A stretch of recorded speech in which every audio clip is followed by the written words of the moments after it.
Hello and welcome for enduring another video of my carnivorous plants. Um, just a couple changes here. So I'm getting ready. I've been extremely busy getting ready for spring. The greenhouse, in addition to business and outside, just a lot happens in March. And we are March 2025. So I figured I'd get a video here before the plants end up going outside. So what do we got? I got some new additions, guys. So I have a Saraceni here from California Carnivorous. Of course, it looks like they just planted it up. Of course, coming out of dormancy. Like I said, we are in March. And it's got a new growth shoot right there. Looking good. I have a carnivorousplants.com. I have some Purpuraris. I can barely pronounce that. I'd have to hear it. Some Venosus here. I placed an order for one and got two. Well, there's two in that, but it came with this sphagnum moss with this air pot, and then I planted the other one up in peat perlite. So, but yeah, so these are looking good. Growing, of course, new shoots there. So, couldn't complain. This is the guy from the greenhouse where I was always complaining about the phylodium. I always thought it was coming up really weird looking, but the plant itself is still growing just as normal as can be. So it's got to get outside. Yeah, it's growing faster than I want it to. It's a little early yet. We're still getting about 30 degrees, and this, of course, are full sun plants, so I got to get them outside. Probably took them out of dormancy a little early for the lights that I have. But yeah, moving on. I got my Venus flytrap seedlings. These are year 2 Venus flytrap seedlings that I am narrowing down the specific genetics that I'm after. Oh, Stellidium. Oh, what's his name? I think his name is Joel. Is that your name? If it is, leave it down below, Joel. But I think his name is Joel, and he just put a video out not too long ago about his trigger plants, Stellidium. And yeah, I've got it everywhere. I've got more Stellidium than I could ever know what to do with. I've been working on seeing what growing conditions that Stellidium will grow in, not grow in.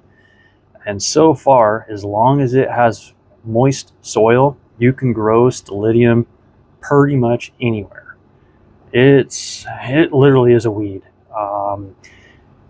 Yeah, let me make sure I don't keep the water level too high because it's to allow it to air prune. Yeah, perfect.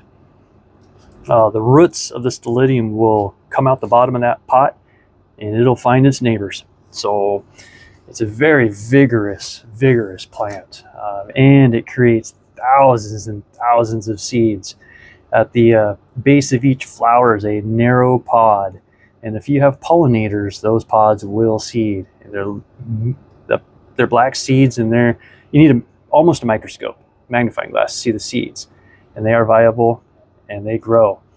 So be advised, you're going to have more seeds if you have pollinators and you can shake a stick at. Cephalotus, these came from the top shelf, up high shelf of my hospital plants. I have repotted them all into their own self-watering pots. So I've got 6, 12, 18.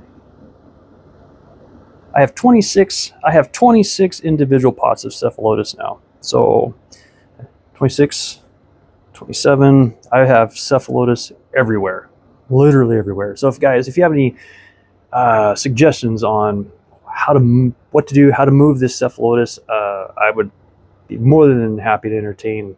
What do I do with all this? My goal was to sell it, at reduced costs to the general public, because this stuff is so expensive. If you're to buy it online, a full-grown plant could cost you up to $300. Like, what?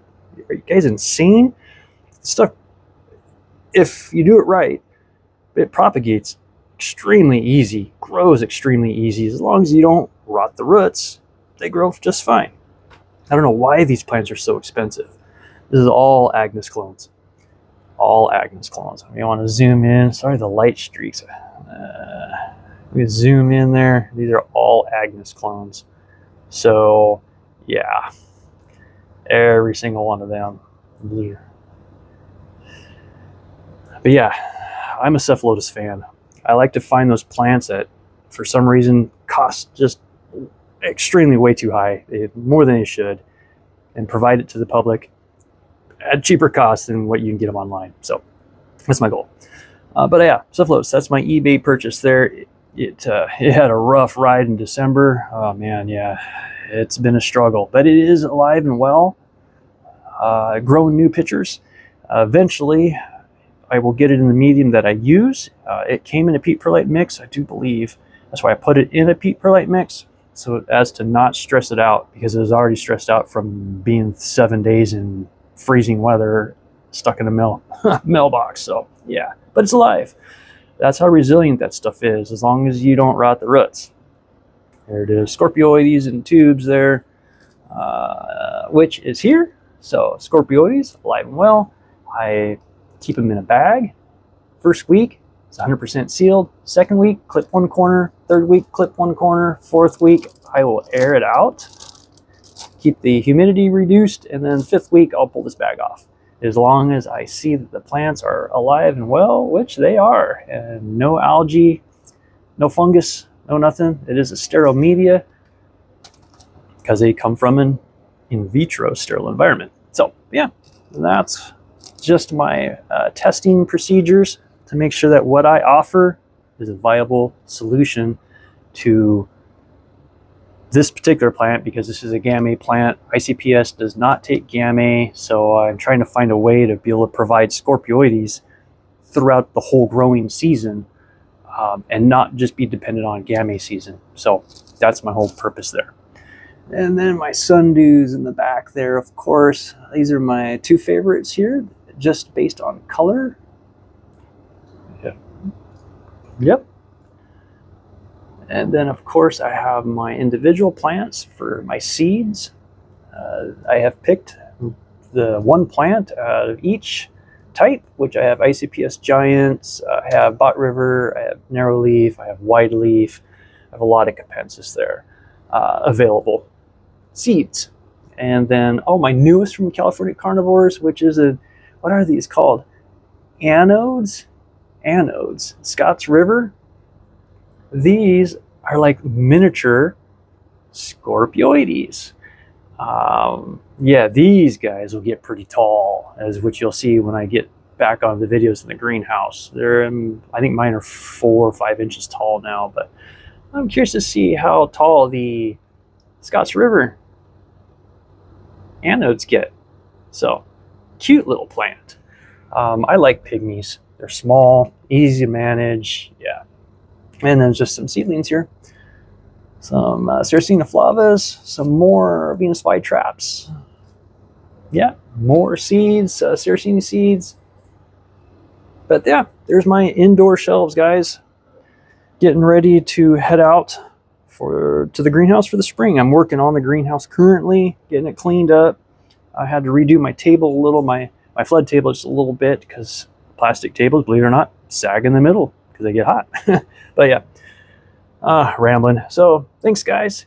If you got any comments, leave them down below. As always, too, I thank you all for your support on my channel.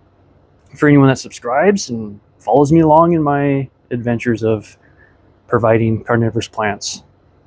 To anyone that's looking to start carnivorous plants and not pay a fortune for it. Thanks, guys. We'll catch you on the next one.